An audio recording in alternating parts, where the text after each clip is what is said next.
Hello and welcome to Little Workroom Crafts Fridays tutorials. My name's Davina and I live in the southeast coast of the UK. Today is Friday the 20th of January 2023. Right, so we're going to carry on from last week with the English paper piecing, but then this week it will be done. So I'll show you how the block looks, because I've got it finished, and then how the sashing is going to go onto it, because I'm going to show you how to do it on the machine. Let's turn her on, bless her heart. Do it on the machine, also by hand, because as I say, not everybody has sewing machines. Okay then, so I think that we will just hop right in and go from there, but I will definitely be making more of these blocks during the year. There was a lovely lady left a comment on last week's tutorial saying about the thimbles, and suggested that she used the open top tailor's thimble, and that's really good then for your nails. Because normally if I use a thimble to cover up my finger, I have to cut off my nails. So I popped down to, because our local haberdashery only opens twice a week, and they didn't have a single open top tailor's thimble. So I reckon, I know it's sad to say, you know, I did try, but I reckon I'm going to have to go online. But unfortunately, you can't try them on, can you? That's the problem. Yeah, I don't know what to do, but I think that's a brilliant idea, because then your top of your finger is completely open, and then the little metal thimble goes on the finger. I know I needed a 14mm, because I used the smallest one that Prim do, which is a 14mm for this finger. And there was one company I found, I think that was actually a Prim one, who actually did a tailor's one, which is a 15mm. Well, I thought, well, perhaps I should try and teach myself to use this finger, you know, so, you know, I might actually get one and see how it goes. Let's see if I can actually do it with this finger. Yeah, so, but I just think that's a fantastic idea. So if anybody do have their own nails, because these are mine, I've never had anything else. A tailor's thimble, an open top tailor's thimble would be absolutely amazing. So I love that idea, dear. It's the one I hadn't actually used. So I'm going to give that a go. So if I do manage to order one, I will let you know when it comes. I'll let you know on one of the podcasts. Right then, anyway, that's enough about the thimbles. So let's hop right into this week's tutorial, shall we? So as you see, I have my block, all little 2-inch squares, just all scrap fabric, all put together. I have still kept all my papers in. Now, I did get another question. I love it when I get these questions, I really do. Can you reuse the papers? Oh my gosh, yes, you can reuse the papers. At the end, I'm going to show you, there's going to be a little either footage or photographs of the hexagon quilt I actually have on our bed. And, you know, so I didn't have to buy hundreds of hexagons. I did actually, what you do is you take out the middle ones first and then just add them around the edge and then remove them. And it's just as long as the edge ones have papers in them, you're fine. You're absolutely fine. So yeah, you know, take them out, reuse them, definitely reuse them. Okay then, right, as you see, I haven't actually taken any of mine out yet because I wanted to show you basically what I'm going to do next is I am going to give this a press. Okay, Yes, with the papers in, but I'm going to do it from this side. So I'm going to do it from the top up. I will show you that. But as I've said before, I don't use steam. Then I'm going to remove my inner ones first. Then I'm going to remove my outer ones, because now, if you see, because I drew lines, because I'm doing squares, I have got a 1/4 inch seam, and that is what I need to be able to add on my sashing, which I've already got pre-cut. Now, what have I done with it? Hold on one moment. Oh, here it is. As I showed you last week, my actual pieced blocks have got a scrappy sash in, because all of the background has got the cream. So because these are a scrappy middle, they're all going to be reversed and have the plain what's the name sashing. This is only 100% cotton sheeting. That's all it is, 100% cotton sheeting. So, and that will edge that, and then that will go against the cream ones, then will go against what I'll do is we'll get it finished, and then I'll lay it out and show you what I mean. I might even put two together, you never know. But I was planning on doing the quilt as you go, and that's needed to be a block at a time. Oh, I don't know, I might take Glenn up with his offer. I don't know yet. Still haven't decided on that one. Okay then, so you have to excuse me. I have woken up with a awful cold this morning. I did actually pop out because needed to get some shopping ready for next week, which has all been done. I even went to 2 charity shops and I come home with nothing. I must be poorly. Oh my gosh, there's still ice everywhere, so yeah, but hey ho. Right then, so let's get on with the tutorial, shall we?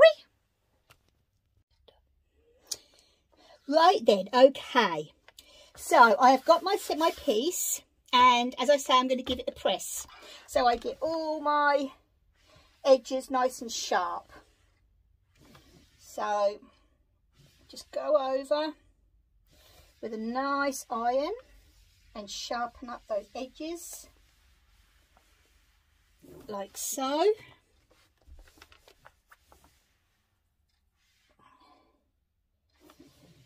It doesn't matter what shape you're doing, I always like to press my piece before I remove the papers. Then I'll repress it again after I've removed the papers. Right then, okay, so that's that done.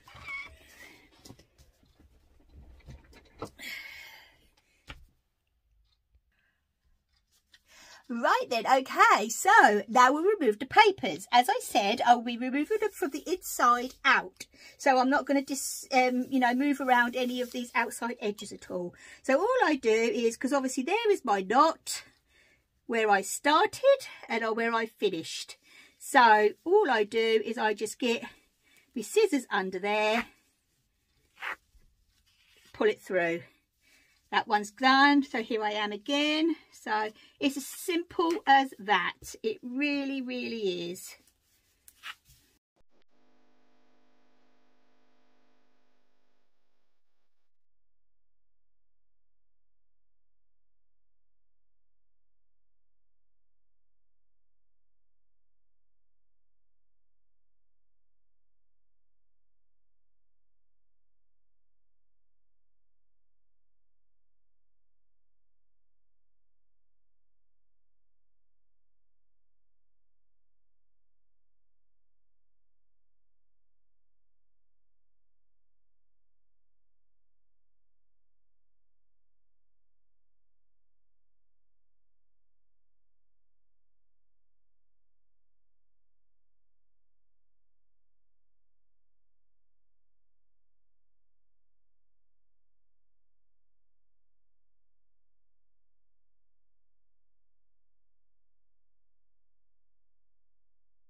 Right then, okay.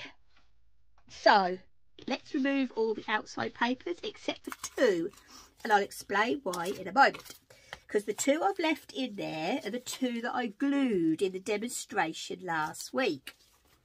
So, and you see how easy these pop out. And the glue ones, they ain't quite as easy, but as you know, as you saw me last week, it is quicker to baste with the glue, but I find they're not as easy to remove, and sometimes I find that I'm more inclined to rip my papers, so then I can't reuse them. Now, this is why I said to use a cheap or an old thread that you've just got hanging around, because this is your tacking threads and these are going to go in the bin. Right then, where's these two papers? So here, you see, so you get underneath. I might be lucky here with this one, you never know. And then it comes out. But some of them, they're not quite as good as this to come out, I must admit. I've found in the past.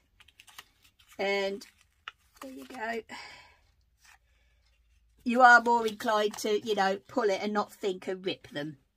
Okay then, right, so there is my block out. Now I know that this actually is my 1/4 inch around, so I'm going to give that a press and then I'll add this on in a minute. So I'll be back in a moment.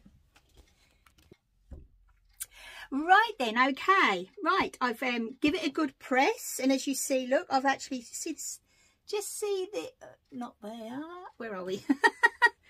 You just see here there's a line, and that basically is my 1/4 inch all the way around. So these are what's called by sashing. So because I have got directional fabrics in here, I have all got the ones all facing the right way. So you just make sure that you've got your block the way that you want it to be faced. I personally have cut 2.5 inch wide by the 12.5 inch finish, because that's what the size this block is, 12.5 inch finish. Now I've undone the seams, and now obviously so this, when it's actually all put together, it will take it down to a 2 inch sashing, which is your basic really, but it's up to you. You can do whatever you like. The pins I'm using here are actually, these are absolutely amazing pins, I will say. These are quilting pins. They're nice and long. I'm sure, if I remember rightly, they can be ironed, but I love these. I've been using these for absolutely years. So they are a clover, but they are a really, really good pin. If you don't have them, just use a normal pin. So as you see, now the way I have always done it, the way that I've always taught, let's see if I can get you here. Right, so let's put it that way. Let's move my papers and stuff. That's better. So now, as you see here, the block is, the directional fabrics are facing all in the right way.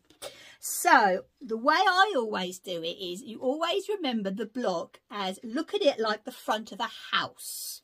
Okay, so you put the walls on first, so that's your either side, then you put on your roof, then your floor. Okay, because obviously these two pieces here have got to be longer, because you've got to add on these bits here, but we'll get to that bit in a moment.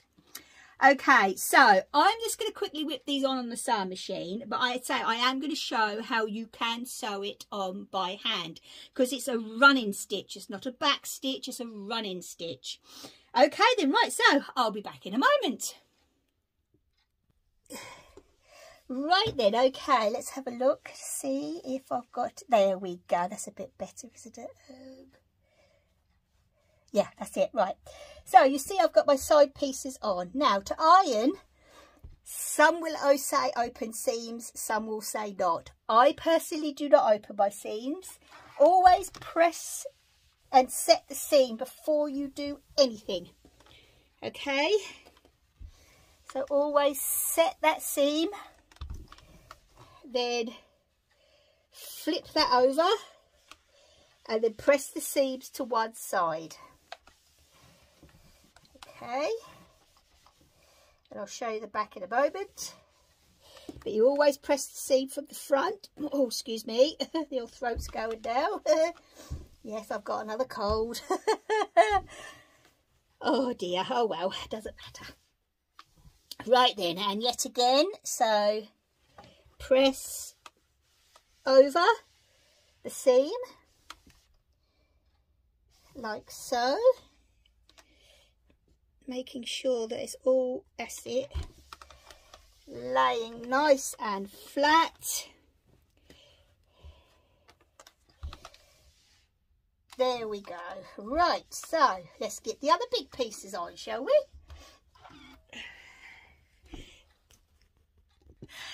Oh, I'm chatting away at myself and I hadn't pushed the button. Gosh, let's start again, shall we? Right then, so these are 2.5 inches by 12.5 inches. This piece here is 2.5 inches by 16.5 inches because you've added on, you've got the 12 in there and the 2.5 that side. Okay, so let's get this on here. Do the pinning like so.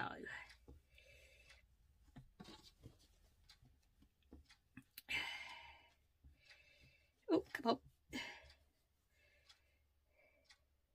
Lay flat, that's it. Oh, that's why it's a different pin. I thought that weren't going in as easy as the other ones. Now I know why. It was a different pin. Right, okay, that's better. Put that at the end. Put that there. Right now, okay, I'll stitch that on in a moment.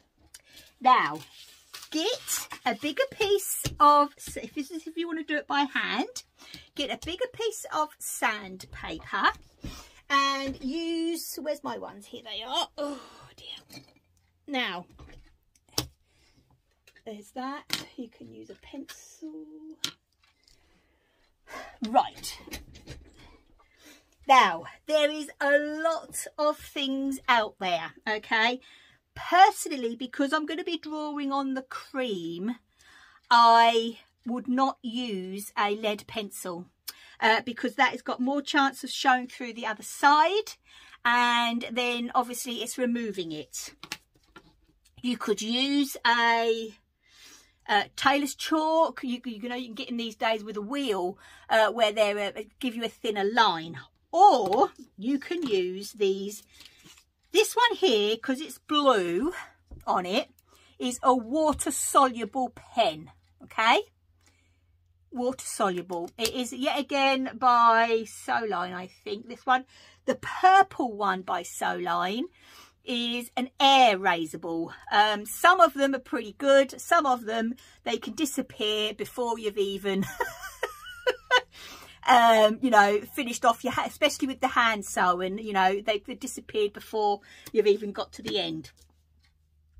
Or somebody, now this is the normal Pilot, and that's called a friction pen.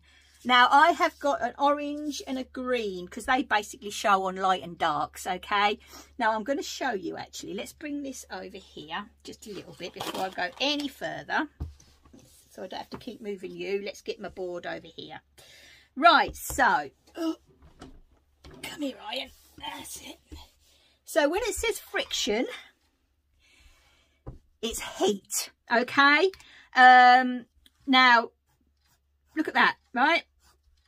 That is going to be my my sashing. So you get an iron with the heat, and voila, it's gone. Completely disappeared. Okay, they are good. They have been out on the market for the quilting community, as they say, but friction pens, do you know what I mean? You find them in basic stationeries. Now, this is what I'm going to say. You know, as you know, I try and keep the cost down on everything I do when it comes to crafting, and it also helps you guys out as well. You could go to a stationery shop and get them cheaper than what you would if you went to a quilting or a fabric shop, because yet again, that has been named, you know, the quilting or sewing shop. These are absolutely brilliant for dressmaking as well. So I do, and it's the fine liner Pilot friction. So I've got the orange and the green. They do come in other colours as well. But the only thing I will say about them is, if you're going to use the friction pen, you've got to mark it on, then stitch it, but you've got longer time, so stitch it within a couple of days at the most, because you don't want it to dry too much where it doesn't come off, basically. You know, that would be my biggest worry. So yeah, okay, so that is the Pilot friction pen. Now, as we did last week with the old sandpaper, because this needs to be 1/4 of an inch. So let me get one of my quilting rulers, or you could use a, you know, a normal ruler. But, you know, quilting is still, thank goodness, I will say myself, still in inches, which is what I like. So draw your quilting, your 1/4 inch line on there. See, look, with the sandpaper, that fabric is not moving. Okay, I'll show you. Hang on a second. We'll get this bit done and I'll leave a bit at the end. I know that a lot of you were actually pleased with the sandpaper method. I tell you what, it is a little godsend. So let's go down to there. Put that on there. And then, see, look, how that's moving. And it wouldn't, see, look, that line. I don't know if you can see that. Let's just look at the difference with that line, where I just did it without the sandpaper, to how smooth that line is with the sandpaper. But that's absolutely fine. So I'll just iron off the, the piece that I've just done. Wait for it to cool a bit. That's it. And where's my 1/4 inch mark? There it is on my ruler. Get that there. Get that nice and square. And there you go. Look at that. Look at that line. So there really, really is a difference when it comes to using the sandpaper and not the sandpaper. So I just go to our local pound shop and get, I think it's a pack of something like 10 sheets, or even Home Bargains. I think they're even cheaper in Home Bargains. But I always use the fine. I don't use the coarse, because then it will leave, it was too coarse for the pen and that to go over. So try and find the fine sandpaper. Okay, right, so let's just quickly show you. So let's get that on there. So we've marked our 1/4 of an inch. So let's pin this on. I always put my pins like this, but it's entirely up to you how you pin, as long as it's pinned. Basically, you know what I mean? It doesn't matter.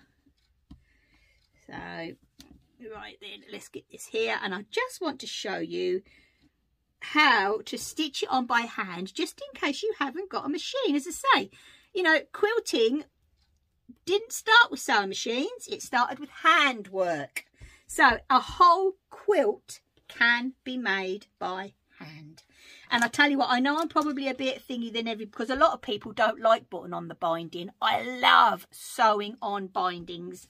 Oh, so much. Because to me, it's the last part of the quilt. And oh my gosh, I absolutely love it.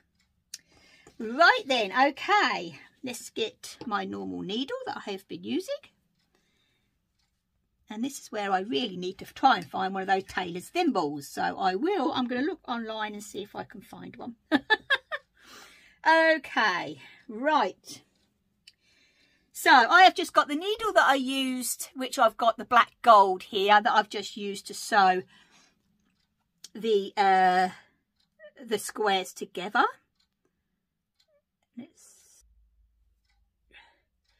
Right, you leave your little bit of thread. You have a little piece of thread here, obviously, that you thread through. Go to your elbow, approximately 12 inches. Because it's like with anything, with cross stitch or anything, the more thread you have, you know, we've all done it. I've done it before. And you think, oh, I'm going to have a long bit of thread. Then I don't have to stop and thread my needle as long. But you've got more chance of it knotting. Or fraying and breaking. Okay, so normally the rule of thumb is to go to the elbow, which is normally 12 inches. The way I was taught with measuring is you use your body, okay? So the top of your thumb from here, obviously not the nail, from the top of the thumb to there is 1 inch, 4 inches. That from there to there is as a foot, 12 inches, and then from your nose to the end of your hand is a yard. And that is how I was taught when I was very, very young. Right then, so you've got your line. Let's see if I can, well, I should be able to zoom you in like I did last time. I'll see if I can. As you see, I did knot it, okay? And then all you do is a tiny little running stitch, because you don't want to go over, because if you look at a sewing machine doesn't actually do, a lot of sewing machines you can set to do back stitches, but you just do a little running stitch on that line. And so hopefully I'll be able to zoom in like I did last week, because then you know that it's 1/4 of an inch, and just follow it down. Basically, it is a little joy to do, I must admit, I will say. There we go. So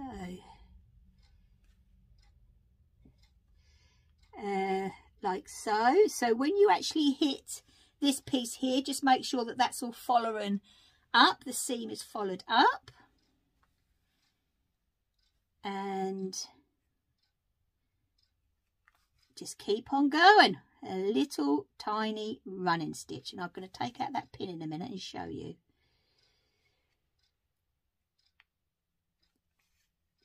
Like so. I'm using my medium fawn, because you know how much I love the 3 fawns. So you've got a cream,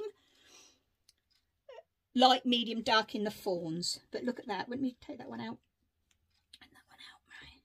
So then when you fold that over, it's absolutely fine. You see no thread, and it just looks so neat. So definitely do a running stitch. You do not do a back stitch. If you do a back stitch, you're going to see a thread on the front where you've gone back on yourself. So, and then like so. So I love it. Absolutely love hand stitching a sashing on. I really do. But that's all you've got to do, is just a tiny little running stitch. Like so.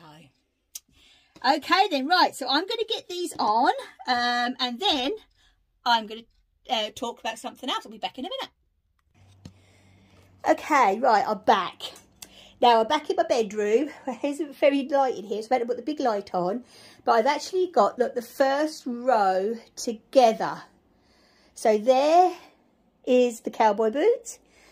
There's the English paper piece square with the cream round, and that is just one of the ones that I just chose. I've got a couple of 3 of those that I'll scatter within the quilt. So 3 across isn't actually too bad a size, with a good border around the outside. But I might go 4 across. So I'll do another English paper pieced one this end, I think. And then, you know, alternate them down as it goes. Now, what I will say, let's take you over here. I have decided, as you see, to actually sew it all together. So I am going to take Glenn up on his offer and do the piece it all together, and then quilt, not quilt as you go. Actually, get a piece, a good, nice size piece of 80-20 wadding, or 70. I think it was the 70-30, which is the recycled cotton wadding, and get a big piece of that. And then I've got a massive big bit of sheeting for the backing in a cream, and then I can just quilt, hand quilt. Oh, that'll be just amazing. So it's just the layering up I need help with. But as I say, we are going to get there. I'm going to be popping this in on the tutorials every week. Not every week, what am I saying? Every now and again, to show you the progress of this quilt. So the next step really is for me to get a couple more of these ones, the English paper pieced ones, done. Now to actually sew them together, let's flip this over. You set the seams like you did before on this piece here, and then you press them again to one side, see? And if you notice, it's because now we're going together in rows, that I do that way. This one is going the same direction. And then the row below, which will be there actually, not there, will go in the other direction, and then they lock in. But don't worry, I will not do that piece without showing you. I really, really will. I promise you that. So this is how to finish off, how I finish off my English paper piecing as squares. Now, as I said, this is actually folded over in half, look. That, yet again, is a piece of sheeting. And if you notice here, I've also done a scrappy binding, which I will do on the edge of that one. So say we'll get there by the end of the year. So this is the hexagon quilt. Now, how I finished this off, because if you notice, you can cut these off like that to square up your quilt. Then you put on a binding or a border, or just quilt it up and bind it. It's entirely up to you. But what I like doing is I like giving it a frame. So this hexagon fabric here, which actually was the last thing I ever brought when Chilford was still going. Oh dear me, I do miss that show.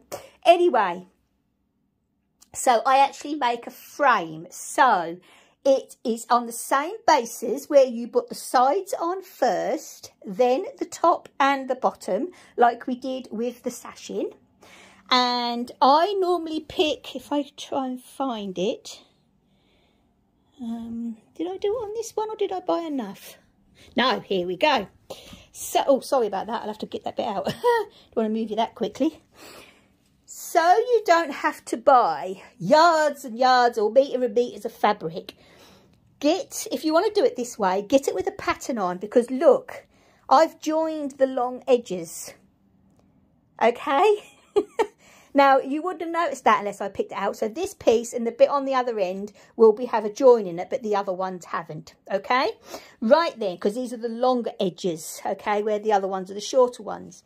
Then I actually did the maths and measured this piece on this part here, and then made a complete, like you would, like a frame, like for a picture, with it with no middle. There's no underneath this.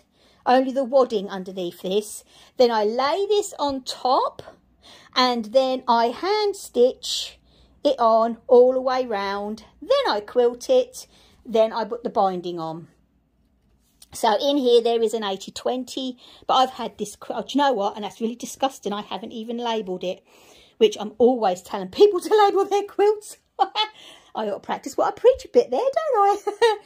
But yeah, so they are a pleasure to make. They really are. English paper piecing is amazing. It really, really is.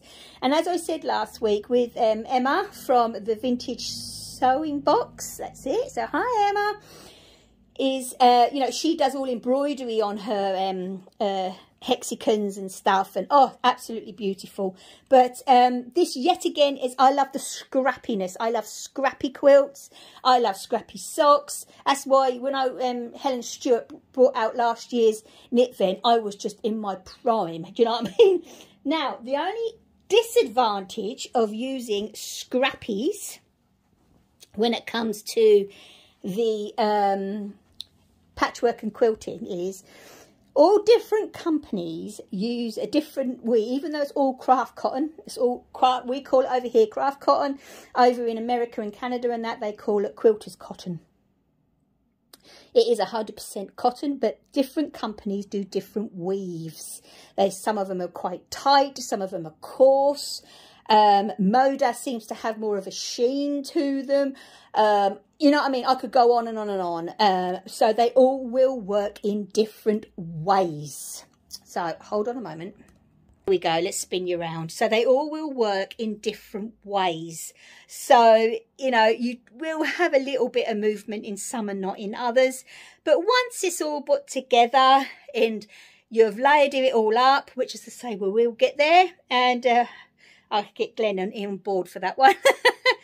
And yeah, it's Do you know what I mean? It will all come together in the end. It really, really does. Put a nice big border on it, which will square it all up a bit, or rectangle it all up, depending on what size and shape you want. And there you are. So I hope this has helped you. And I would, you know, any questions, please don't hesitate to ask. This is going to be quite a long one this week, because it's more explaining things really than other things. But yeah, I'm definitely going to invest in one of those thimbles so I can carry on with my English paper piecing. Okay then, right, so I am going to love you and leave you all. Go and have a cup of tea to help my poor chest. Get in a nice nightie, and I am going to go downstairs and chill, because I have nearly finished my brother's second sock. Fingers crossed I'll have that done ready for Monday. I'm really hoping so. And I've also got something else as well finished. So I'll show you that and all. Okay then, right. So I'm going to love you and leave you all. Please keep nice and safe and warm in this weather, because, yep, Glenn was saying before we went to work that we've got another big frost in tonight. The back hasn't even defrosted from the last night. So, oh dear. All right then, anyway, I'm going to disappear. So please take care, stay safe, and as always, my lovelies, happy crafting. Bye.